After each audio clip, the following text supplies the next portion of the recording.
Bonjour à tous, aujourd'hui on va travailler le sujet de Polynésie de juillet 2019, l'exercice 5 qui nous dit que lorsque un voilier est face au vent, il ne peut pas avancer. Si la destination choisie nécessite de prendre une direction face au vent, le voilier devra progresser en faisant des zigzags. On nous demande ici de comparer les trajectoires de ces deux voiliers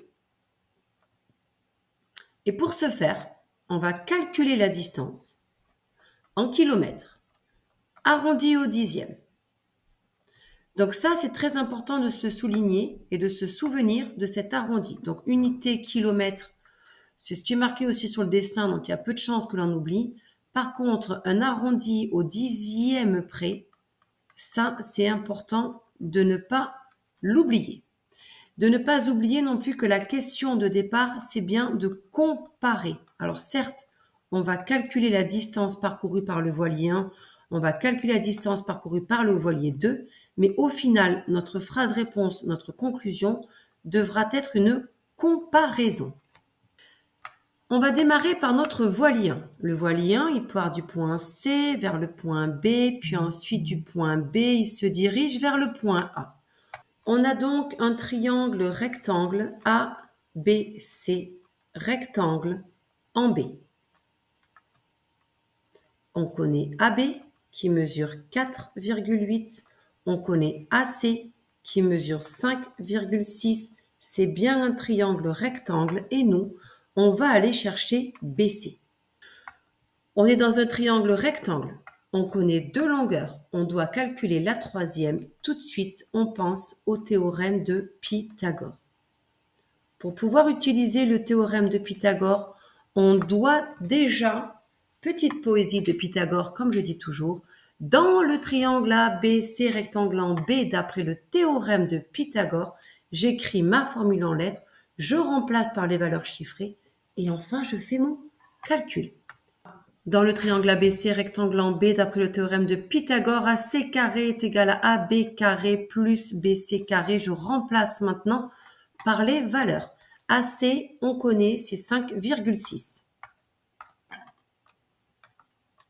Donc 5,6 au carré est égal à AB carré, je connais, c'est 4,8 au carré plus BC au carré. Donc, BC au carré est égal à 5,6 au carré moins 4,8 au carré. Moi, ce que je veux, c'est BC. BC est égal à la racine carrée de tout ça, de 5,6 au carré moins 4,8 au carré. Et c'est donc égal à la racine carrée de 8,32 km. Pour l'instant, on ne va pas faire d'arrondi. On va faire d'abord notre addition parce que ce que l'on veut arrondi au dixième, c'est la distance totale parcourue. Donc, on va calculer cette distance totale. Donc, distance totale du voilier 1, c'est BC plus AB. C'est donc égal à racine de 8,32 plus 4,8. À la calculatrice, ça affiche 7,684, etc., etc., etc. On se rappelle, on se l'est noté que nous, on veut un arrondi au dixième. Ça veut dire que je vais couper après le chiffre des dixièmes, mais attention au chiffre d'après. S'il vaut 5, 6, 7, 8 ou 9, autrement dit 5 ou plus, on va faire un arrondi par excès. On va donc arrondir à 7,7 km. On va maintenant passer au voilier numéro 2. Ce voilier numéro 2, il part de C. Il monte jusqu'à D, puis tourne vers A. Encore une fois, on a un triangle rectangle. On a le triangle rectangle ADC, rectangle en D. Qu'est-ce que je connais? Je connais toujours mon hypoténuse, 5,6 km. Je connais cette fois-ci l'angle en C, 24 degrés. Et je vais calculer les deux longueurs en fait. Je ne connais ni AD ni DC. On va commencer par calculer AD. Celle-ci. Je suis dans un triangle rectangle. Je connais une longueur et un angle. Je dois calculer une autre longueur. Tout de suite, on pense à la trigonométrie. Et qui dit trigonométrie, dit tout de suite, on s'écrit dans un coin CASOTOA, moyen mnémotechnique. CASOTOA. Très bien. Par contre, adjacent, opposé, hypoténuse, c'est peut-être intéressant de se le noter directement sur le triangle. L'hypoténuse, c'est toujours le côté le plus long. Celui qui est en face de l'angle droit, c'est bien ici AC. Le côté adjacent, c'est celui qui rejoint l'angle droit à l'angle que l'on connaît. Donc, c'est ici DC. Et le côté opposé à l'angle, c'est le côté opposé. Bon, qu'est-ce que je connais? Qu'est-ce que je cherche? Je connais mon angle. Très bien. Donc, je suis capable de calculer son cosinus, son sinus, sa tangente. Je connais mon hypoténuse, ok, et je cherche le côté opposé. La formule ici qui est complète, c'est la formule sinus. Comme pour le théorème de Pythagore, je dois citer dans le triangle ADC rectangle en D. Nous prenons ici la formule sinus, on l'écrit bien en entier. Donc, sinus de 24 degrés est égal au côté opposé, celui que je cherche, AD, divisé par l'hypoténuse qui est ici AC. Donc, AD est égal à sinus 24 fois AC. D'accord? Pour supprimer AC qui est accroché ici par une division, pour le supprimer, eh bien, je dois multiplier des deux côtés par AC. AC divisé par AC, hop, ça fait 1. Et je dois aussi multiplier, du coup, de ce côté par AC. On a ainsi AD qui est égal à AC fois sinus 24. Autrement dit, AC vaut 5,6. 5,6 fois sinus 24. Voilà pour la longueur AD.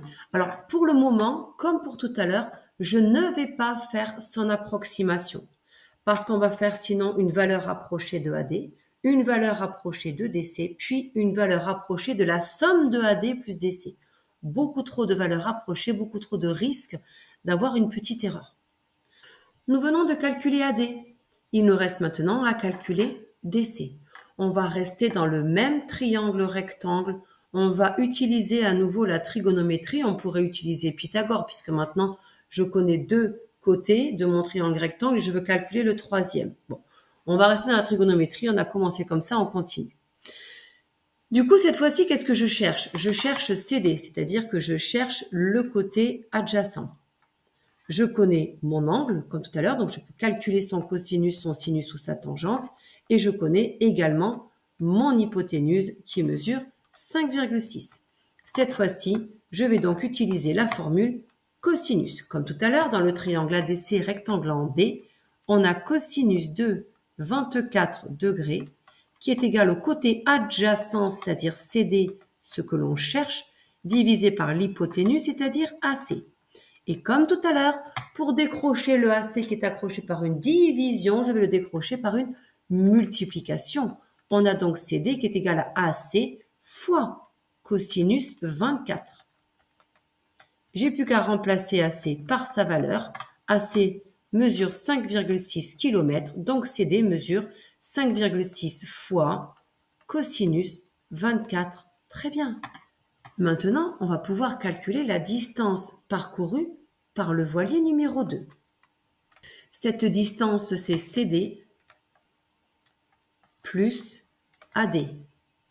Autrement dit, 5,6 cosinus 24 plus 5,6 sinus 24.